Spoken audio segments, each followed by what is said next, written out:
So admittedly, this video is probably going to be coming out a little bit late than I wanted it to because I realized last minute that today was Saturday and the My Hero Academia episode came out, and it was all because I was getting distracted because it's E3 weekend and some stuff just didn't really co-align with what's currently going on. But right now, at the time of me recording this, E3's current thing that's going on right now is with Ubisoft, and honestly, there's not really a lot going on with Ubisoft of what they're showing off that excites me enough to want to be able to view it.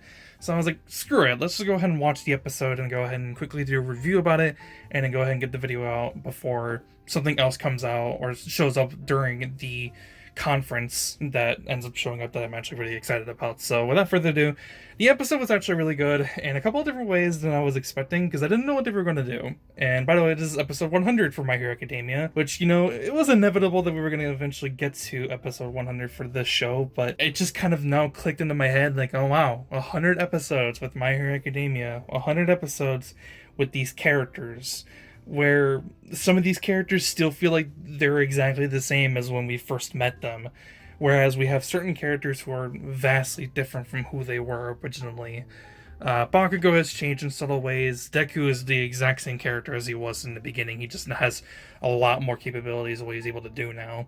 Todoroki, I would say, is like one of the vastly different characters, and so on and so forth. But everyone's kind of basically the exact same. But, you know, regardless, like I said before, I like watching these characters do stuff. I like watching them interact with one another. And just seeing these characters just talk with one another and, you know, waiting for Todoroki and Bakugo to get back because they are still doing the stuff they need to do in order to get their professional license to be able to do hero work properly. Seeing them, you know, waiting for their friends to show back so they can all finally do professional hero work is really exciting, and seeing them kind of just bouncing off of one another with their personalities is very fun to watch. And yeah, Todoroki and Bakugo again getting their professional license in the episode, and they actually end up doing their first, like, I guess, technical hero work where they stop a whole bunch of guys from robbing people and, you know, in broad day. Not day, but you know what I mean. And it was cool, you know, seeing Bakugo actually act like a fucking hero and saving people that are in danger and may potentially get hurt is something that needed to be shown off more, and I'm glad that he's actually not being an insufferable fucking prick in regards with that. Seeing him actually be a hero is actually kind of cool. Who would have fucking thought? Of course, he's still kind of similar as he always was, where he's screaming at people and saying this and that, but, you know, it just is what it is. Bakugo he is what he is, but, you know, he's trying his best to actually be a hero. And even early on with that, and like the beginning half of the episode, we have him talking with Deku and All Might in regards to what happened in the previous few episodes with Midoriya all of a sudden now getting this sudden new power from one of the previous wielders of One For All.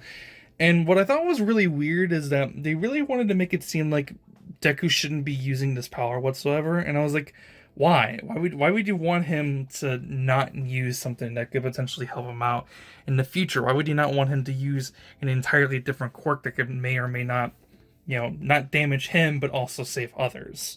Because remember, Deku couldn't really use One For All that much, and he would basically just break limbs every single time that he would always use it. So why would he not want to use something else that could potentially not harm him whilst trying to protect others? I'm just saying that, you know, them wanting him not to use it was very weird, but I get it. It's something that they haven't seen before.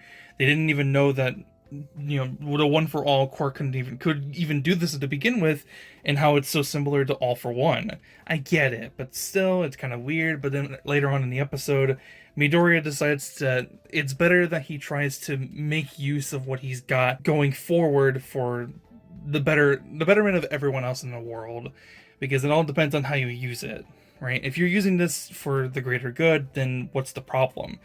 And that's because later on in the episode we actually see Eri. We actually haven't seen Eri in quite a while, and, you know, it was really nice to see her because she's the character that people just genuinely really like seeing on screen, and just seeing her, you know, being herself. You know, I really like that, and seeing her be in a better position than where she was before. It's just very nice to see. But what I thought was also really interesting is they went further into explaining Monoma's quirk, where depending on certain people's quirks, they're blanks. Like, for example, he couldn't use Midoriya's One For All because he had to accumulate power in order to be able to do it, but Monoma couldn't do that when he copied Deku's quirk, so it was technically called a blank. And Aizawa tried to do the exact same thing with Aries' quirk, but it didn't work. It was a blank, and he couldn't use it because he had to accumulate power in order to be able to activate. So I thought that was interesting. But other than that, the episode just is what it is. It's episode 100, and I thought it was fine enough. And it was fun to watch just characters do stuff. And yeah, next week's episode is actually going to be set during Christmas, so we're getting a Christmas episode. But it also seems like a couple other stuff are potentially going to happen. I'm not exactly sure what it is, but next week is a Christmas episode, so take that for however way you will. So without further ado, I'm going to go ahead and wrap things up. Not really a long video whatsoever. It's really short, but then again, it doesn't really need to be, explain any further than it already currently is. The episode explains it itself, and I just thought it was really nice, and I want to point some stuff out that I really enjoyed.